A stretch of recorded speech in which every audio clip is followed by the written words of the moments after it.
दोस्तों, सत्यवचन बाइबल अध्ययन कार्यक्रम आपका स्वागत करता है और आप सभी दर्शकों को मेरा प्रेम भरा नमस्कार। आशा है आप कुशल से हैं और आप सबों के लिए हमारी प्रार्थना भी यही है।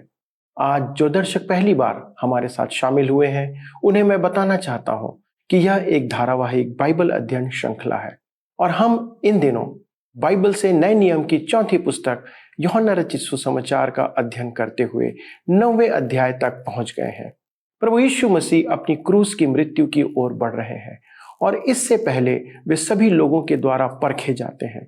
यहूदियों के सारे पंथ इस बात के प्रयास में है कि किस तरह यीशु को अपनी चाल में फंसाएं और उसे मार डालें, पर वे यह नहीं जानते थे कि यीशु स्वयं उस क्रूस का लक्ष्य लेकर चल रहे थे, पर उसका समय अभी नहीं आया था। इस अध्याय के पहले 7 वचनों में हम पाते हैं कि यीशु के पास एक व्यक्ति आता है जो जन्म से ही अंधा था और यीशु एक अनोखा चमत्कार यहाँ पर करके उसे दृष्टिदान देते हैं। हमारे जीवन में चाहे शारीरिक अंधापन हो या आत्मिक अंधापन, केवल यीशु ही उसे दूर कर सकते हैं। मित्रों, जिस प्रकार हम इन अध्ययनों में सत्य को खोजने का प्रयास कर रहे हैं, आप एक और सत्य को यहाँ पर पाते हैं कि यीशु ही आपके आत्मिक अंधत्व को या अंधेपन को दूर कर सकते हैं। इस संसार में आज वर्तमान गणना के आधार पर करीब 220 करोड़ पूर्ण या आंशिक अंधे मनुष्य हैं जो किसी न किसी प्रकार की दृष्टि की समस्या से ग्रसित हैं। पर मेरा मानना है कि आत्मिक अंधे लोगों की संख्या इससे कहीं अधिक है जो यीशु से दूर है। यीशु को ना जानना और ना मानना ही आत्मिक अंधत्व है। पर दोस्तों, हम पाते हैं कि यीशु ने उस जन्म के अंधे की आंखों को खोल दिया। केवल यीशु के पास ही यह सामर्थ है। तो चलिए दोस्तों, यीशु के इस चमत्कार के ऊपर अपना ध्यान केंद्रित करते हैं और हम अपने आज के अध्ययन में आगे बढ़ते हैं। आइए हम पढ़ते हैं यूहन्ना रचित सुसमाचार 8 अध्याय उसके 52 से 59 पद तक। यहाँ पर इस प्रकार से लिखा हुआ है, यहूदियों ने उससे कहा, अब हमने जान लिया कि तुझ में दुष्ट आत्मा है। अब्राहम मर गया और भविष्यद्वक्ता भी मर गए हैं, और तू कहता है यदि कोई मेरे वचन पर चलेगा तो वह अनंत काल तक मृत्यु का स्वाद न चखेगा। हमारा पिता अब्राहम तो मर गया, क्या तू उससे बड़ा है? और भविष्यद्वक्ता भी मर गए, तू अपने आप को क्या ठहराता है?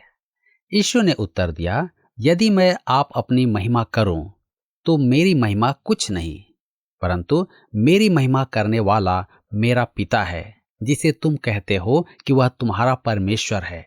तुमने तो उसे नहीं जाना, परंतु मैं उसे जानता हूं। यदि मैं कहूं कि मैं उसे नहीं जानता तो मैं तुम्हारी तरह झूठा ठहरूंगा, परंतु मैं उसे जानता और उसके वचन पर चलता हूं। तुम्हारा पिता अब्राहम मेरा दिन देखने की आशा से बहुत मगन था और उसने देखा और आनंद किया। यहूदियों ने उससे कहा, अब तक तू 50 वर्ष का नहीं, फिर भी तूने अब्राहम को देखा है। यीशु ने उनसे कहा, मैं तुमसे सच सच कहता हूं कि पहले इसके कि अब्राहम उत्पन्न हुआ मैं हूं। तब उन्होंने उसे मारने के लिए पत्थर उठाए, परंतु यीशु छिपकर मंदिर से निकल गया। क्या अब्राहम ने मसीह को देखा था? निश्चय ही देखा था। पुराने नियम में परमेश्वर का दर्शन इन लोगों के लिए मसीह का दर्शन ही था। पहले अध्याय में यूहन्ना ने स्पष्ट कहा, परमेश्वर को किसी ने नहीं देखा, इकलौता पुत्र जो पिता की गोद में है उसी ने उसे प्रकट किया। इसे हम 1 अध्याय के 18 पद में पाते हैं। अब्राहम भी मरा नहीं था, उसकी देह कब्र में थी, परंतु वह परमेश्वर के साथ जीवित है। लूका रचित सुसमाचार 20 अध्याय उसके 38 पद में यीशु ने कहा कि परमेश्वर मृतकों का परमेश्वर नहीं, जीवितों का परमेश्वर है, क्योंकि सब उसमें जीवित रहते हैं। कुछ का कहना है कि यीशु ने अपने आप को परमेश्वर कभी नहीं कहा।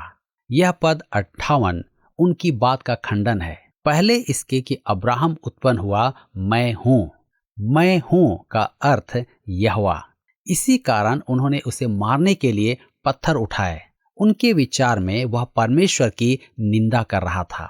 यहूदियों को यीशु के बारे में निर्णय लेना था कि वह सच्चा है या झूठा।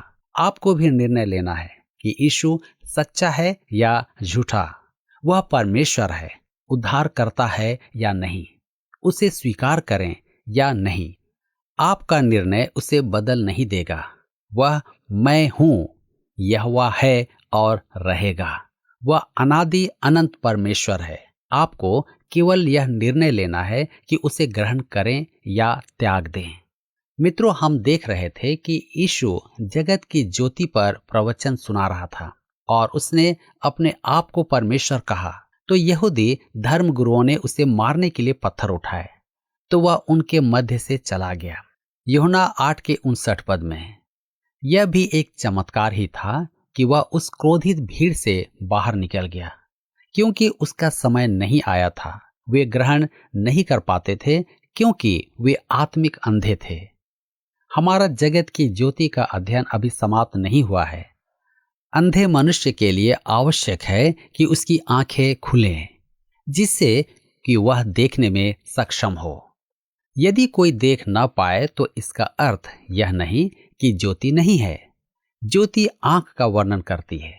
इसी प्रकार जगत की ज्योति आत्मा की दशा का वर्णन करती है। फरीसी सोचते थे कि वे देखने में सक्षम थे, परंतु सत्य तो यह है कि वे अंधे थे। खदानों की एक घटना है कि एक मनुष्य विस्फोट के कारण अंधा हो गया था और वह खदान में बंद हो गया। जब राहत दल ने उसे निकाला तब वह कहने लगा कि वे बत्ती क्यों नहीं जलाते। उसके साथी उसे आश्चर्य से घूरने लगे। उन्हें तुरंत ही बोध हुआ कि विस्फोट के कारण उसकी दृष्टि चली गई थी। अंधकार में जाने से उसे और उसके साथियों को पता चला कि वह अंधा है। पद 39 में यीशु के कहने का अर्थ यही था, मैं इस जगत में न्याय के लिए आया हूं, ताकि जो कोई नहीं देखते वे देखें और जो देखते हैं वे अंधे हो जाएं। अंधों को अपने अंधेपन का बोध हो जाए। आंखों वाले अंधे का एक उदाहरण है। एक बुद्धिमान वक्ता किसी प्रसिद्ध प्रचार का प्रवचन सुन रहा था। प्रवचन के अंत में उसने कहा, वह एक अच्छा वक्ता है, परंतु वह कह क्या रहा था यह उस बुद्धिजीवी का अंधापन था। हमारा उत्तरदायित्व है वचन सुनाना। पवित्र आत्मा का कार्य है मन की आंखें खोलना कि श्रोता वचन का पालन करे। हमें मनुष्यों में जगत की ज्योति जलाना है, परंतु पवित्र आत्मा को उनकी आंखें खोलना है। दूसरा कुरिन्थियों की पत्री 2 अध्याय उसके 15 और 16 पद में पौलुस के कहने का अर्थ यही है, हम परमेश्वर के निकट उद्धार पाने वालों और नाश होने वालों दोनों के लिए मसीह की सुगंध है। कुछ के लिए तो मरने के निमित्त मृत्यु की गंध और कितनों के लिए जीवन के निमित्त जीवन की सुगंध। इसका अर्थ यह हुआ कि हम सुसमाचार को सुनाकर किसी को जीत नहीं पाए तो हम उतने ही सफल होते हैं। हमें जगत की ज्योति मसीह यीशु का प्रचार करना है। यदि कोई कहे मैं इसमें बुद्धि की बात नहीं देखता, तो निश्चय ही वह अंधा है।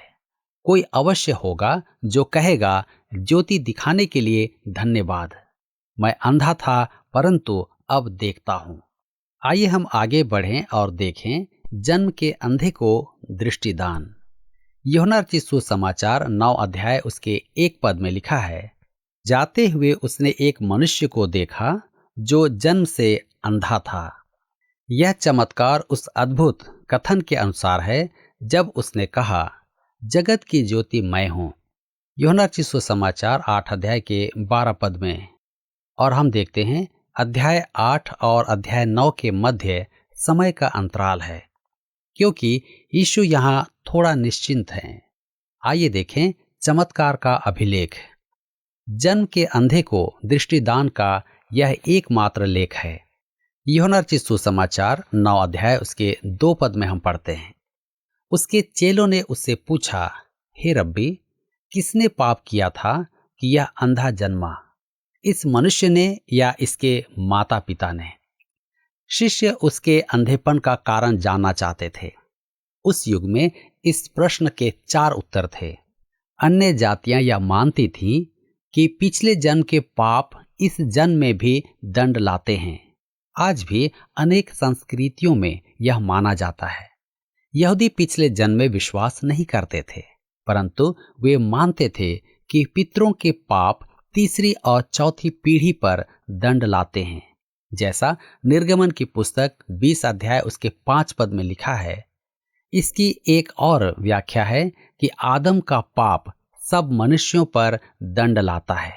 अंत में यहूदी गुरुओं का मानना था कि मनुष्य जब मां के गर्भ में होता है तब भी पाप कर सकता है।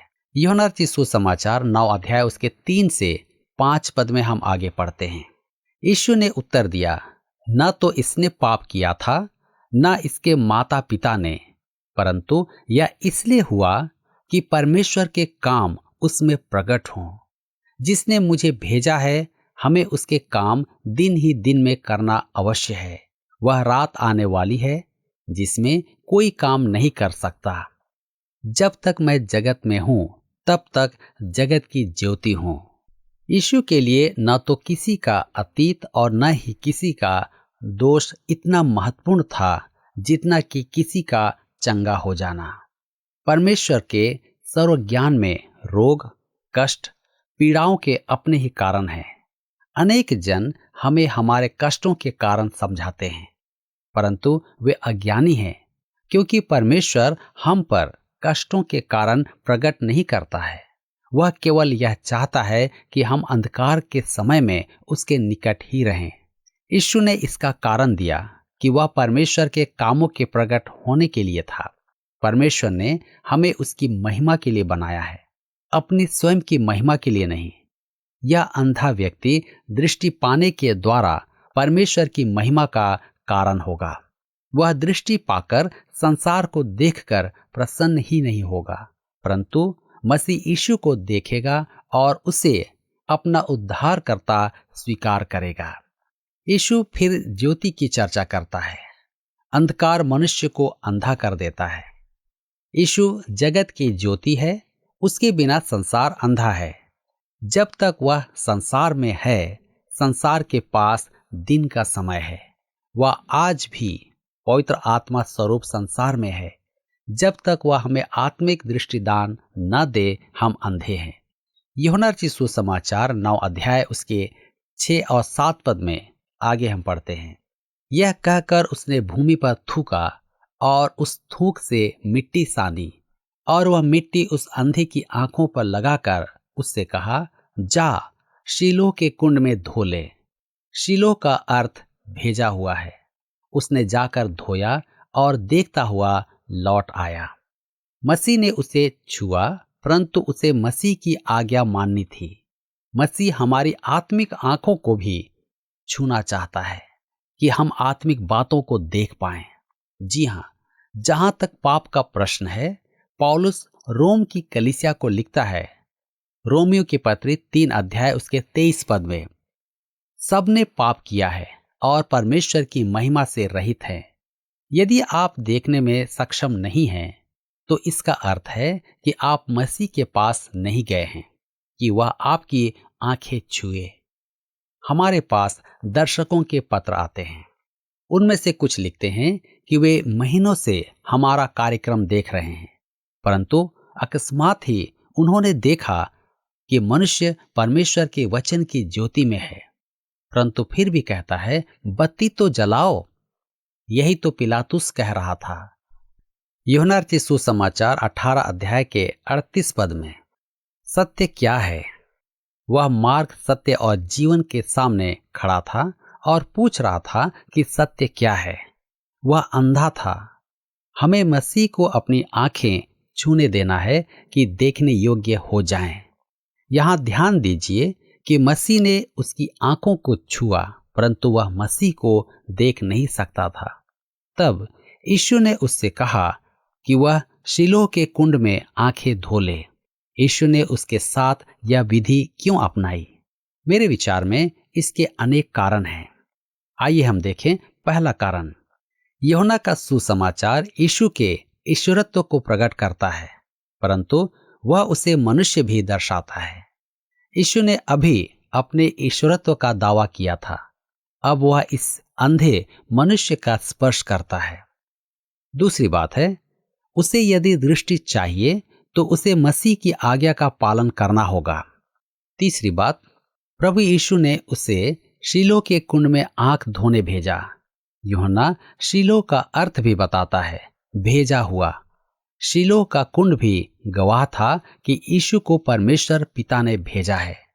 इसी प्रकार यीशु ने भी उस मनुष्य को वहां भेजा। चौथी बात है, उस अंधे मनुष्य को देखने के लिए जल की आवश्यकता थी। जल अर्थात परमेश्वर का वचन। यह मेरा विश्वास है कि परमेश्वर के वचन के बिना मन परिवर्तन नहीं होता है। भजनकार लिखता है 119 उसके 130 में, तेरी बातों के खुलने से प्रकाश होता है, उससे भोले लोग समझ प्राप्त करते हैं। पांचवी बात, यहूदियों को इस गवाही की आवश्यकता थी, क्योंकि पद 29 में उन्होंने कहा, हम जानते हैं कि परमेश्वर ने मूसा से बातें की, परंतु इस मनुष्य को नहीं जानते कि कहाँ का है। इस चंगाई के काम के द्वारा वे समझ जाएंगे कि यीशु परमेश्वर पिता का भेजा हुआ है। मैं यहाँ एक बात स्पष्ट करना चाहता हूँ कि चंगाई की विधि का यहाँ इतना महत्व नहीं है जितना कि चंगाई देने वाले का। मसीह ने उसको दृष्टिदान दिया। उस व्यक्ति की भूमिका तो केवल विश्वास करने की थी। यीशु ने चंगाई देने में अलग विधियां काम में ली थी। इसे स्पर्श किया, किसी को केवल कहकर चंगा किया। इसका अर्थ यह हुआ कि जो स्पर्श द्वारा चंगा किया गया वह सबसे यही कहेगा कि स्पर्श बिना आपका अनुभव अधूरा है। आपको स्पर्श का अनुभव होना है और फिर नहाने धोने का संस्कार पूरा करना आवश्यक है। आज अनेक जन उद्धार के लिए संस्कार और किसी न किसी प्रकार के भावनात्मक अनुभव के बिना उद्धार को स्वीकार ही नहीं करते हैं। यहाँ सबसे महत्वपूर्ण बात तो यह है कि मसीह में विश्वास करो, उसके पास आ जाओ, उसकी आज्ञा मानो। यूहन्ना रचित सुसमाचार 6 अध्याय के 37 पद में यीशु कहता है कि जो कोई उसके पास आएगा उसे वह कभी नहीं त्यागेगा। प्रभु यीशु मसीह ही मुख्य आधार है। इस घटना के माध्यम से मैं आपको अपनी दशा समझाना चाहता हूँ जो मेरे उद्धार से पूर्व मेरी थी। पहला है, यह अंधा व्यक्ति मंदिर के बाहर था, अर्थात परमेश्वर से दूर। इफिसियों की पत्री 2 अध्याय उसके 12 पद में पौलुस कहता है कि हम प्रतिज्ञा की वाचा से अनजान थे, हम में आशा नहीं थी। उद्धार पाने से पूर्व प्रत्येक मनुष्य की यही स्थिति है। दूसरा, यह व्यक्ति अंधा था, वह उद्धारकर्ता को देख नहीं पाता था। जॉन हैंकॉक ने जॉन विदरस्पून का प्रवचन सुना जो यूहन्ना रचित सुसमाचार 10 अध्याय उसके 9 पद पर था। द्वार मैं हूं, यदि कोई मेरे द्वारा प्रवेश करे तो उद्धार पाएगा। जब वह घर जा रहा था तब उसने सोचा, मैं जॉन विदरस्पून को सराहता हूं, परंतु आज मैं उसकी बात समझ नहीं पाया। घर पहुंचकर उसने द्वार में चाबी लगाई और अपने बंगले का द्वार खोला और कहा, ओह, मैं देख सकता हूं। उसका परिवार उसकी इस बात पर हंसा और कहने लगा, क्यों नहीं, आप बाहर अंधेरे में थे और अब प्रकाश में आ गए हैं, तो स्पष्ट है कि देखेंगे ही। उसने कहा, मेरे कहने का अर्थ है कि अब मेरी समझ में आया कि यीशु द्वार कैसे है। विश्वास की चाबी ताला खोलती है। अब मैं मसीह में विश्वास करता हूं और उसे देखता भी हूं।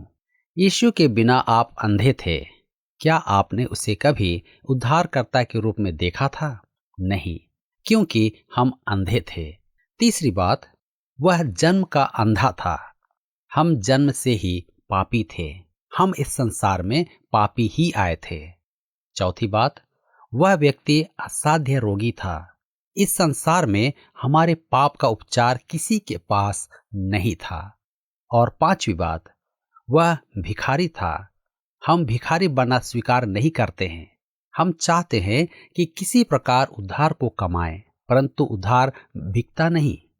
आपको परमेश्वर के आगे हाथ फैलाने हैं। यह अंधा व्यक्ति कंगाल था। उसके पास उद्धार को मोल लेने के लिए कुछ नहीं था।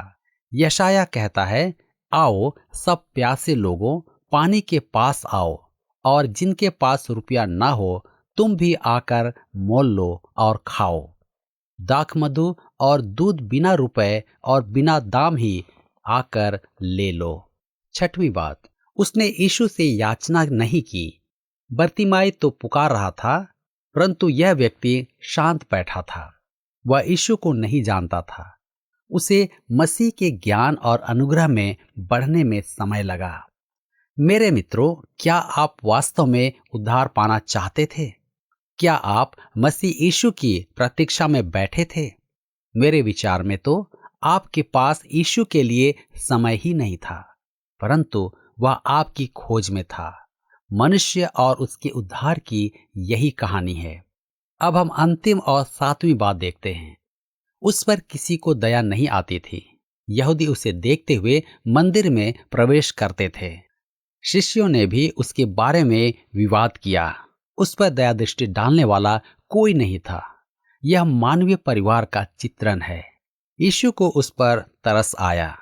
मित्रों, केवल यीशु ही हमारी सहायता कर सकता है। हम आगे देखते हैं चमत्कार पर प्रतिक्रिया। इस व्यक्ति में आमूल परिवर्तन आया। वह अब सहारे के बिना भी अपना मार्ग देख सकता था। वह निश्चय ही कहता होगा, हालेलुया, मैं देख सकता हूँ। क्या आपको यह कार्यक्रम पसंद आया? अभी हमें एक मिस कॉल करें और आप अगले विजेता हो सकते हैं।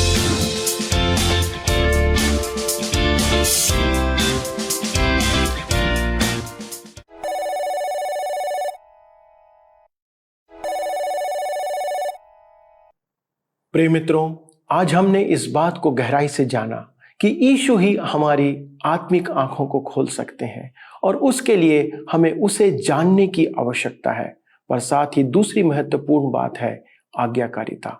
अगर हम में मसीह की शिक्षाओं का ज्ञान है, पर हम अगर उसकी आज्ञा पालन नहीं करेंगे तो वह ज्ञान किसी काम का नहीं होगा।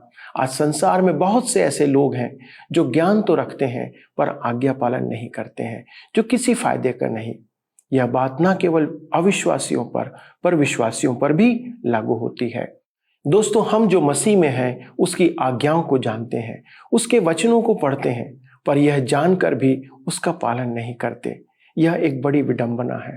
पहला शामुएल 15 अध्याय के 22वें पद में परमेश्वर कहते हैं, क्या यहोवा होम बलियों और मेल बलियों से उतना प्रसन्न होता है जितना कि अपने बात के माने जाने से प्रसन्न होता है? सुन, मानना तो बलि चढ़ाने से और कान लगाना मेढ़ों की चर्बी से उत्तम है। केवल इस बात ने शाऊल राजा को परमेश्वर के सामने अपने पद से नीचे उतारने में काम किया। हमारा ज्ञान यदि आज्ञा पालन को नहीं प्रेरित करता है तो वह ज्ञान किसी काम का नहीं। मित्रों, दोस्तों, ज्ञान परमेश्वर देते हैं पर आज्ञा पालन हमारे ऊपर निर्भर करता है। आज आपकी क्या स्थिति है? क्या आप सिर्फ ज्ञान रखते हैं? क्या आज्ञा पालन आपके जीवन का हिस्सा है? अगर नहीं तो हमें आज अपने जीवन के बारे में विचार करने की आवश्यकता है। आइए इसी बात का विचार करते हुए हम प्रार्थना में जाएं कि अपने आप को आज्ञा पालन के लिए परमेश्वर को हम समर्पित करें। आइए प्रार्थना करें। स्वर्गीय पिता, हम धन्यवाद देते हैं कि आपने अपने वचन इस बाइबल के द्वारा से अपने भेदों को हम पर प्रकट किया है। लेकिन पिता परमेश्वर, ये ज्ञान जो हमारे पास है, बहुत सी बार हम इस ज्ञान के प्रति अविश्वास योग्य रहते हैं, हम आज्ञाकारी नहीं रहते हैं। पिता, हमारी सहायता करें कि हम आपके वचनों के प्रति, आपकी शिक्षाओं के प्रति आज्ञाकारी बने। ऐसे अवसर पिता, जब हम आपकी आज्ञाओं का उल्लंघन करते हैं, जब हम आपको तज देते, छोड़ देते हैं, पिता हमारी सहायता करें कि उन अवसरों पर, उन पलों में पिता पवित्र आत्मा हमें दृढ़ करे और हम आपके आज्ञा के प्रति विश्वास योग्य बने रहें। हमारे सभी दर्शकों की सहायता करें कि पिता वे ऐसा जीवन जीते हुए आपको प्रसन्न करने पाए। आदर और महिमा आपको ही देते हुए पिता, इस विनती को प्रभु यीशु क्रिस्ट के नाम से मांगते हैं, आमीन। प्रिय दोस्तों, यदि आज आपने यह निर्णय लिया है कि आप परमेश्वर के वचनों के प्रति आज्ञाकारी रहेंगे, तो एक SMS करें, एक मिस कॉल करें और हमें सूचित करें कि आपने क्या निर्णय लिया है। अगले कार्यक्रम में आपसे फिर मुलाकात होगी। तब तक परमेश्वर के वचनों पर चलते रहें और उसके प्रति आज्ञाकारी बने रहें। प्रभु आप सबों को आशीष दे। आमीन।